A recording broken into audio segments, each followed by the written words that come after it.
So we just worked on a project that was hard and both easy at the same time.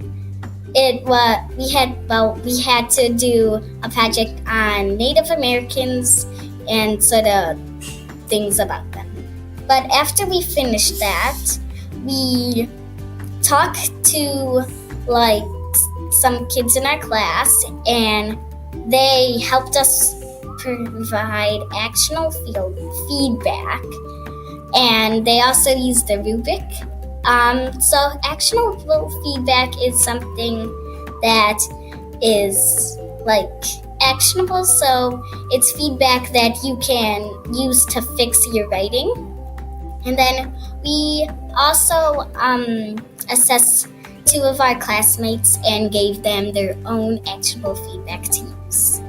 I liked when I assessed someone's or they assessed mine, because I personally got good actionable feedback, and I'm pretty sure that I gave the person good actionable feedback, and I enjoyed reading their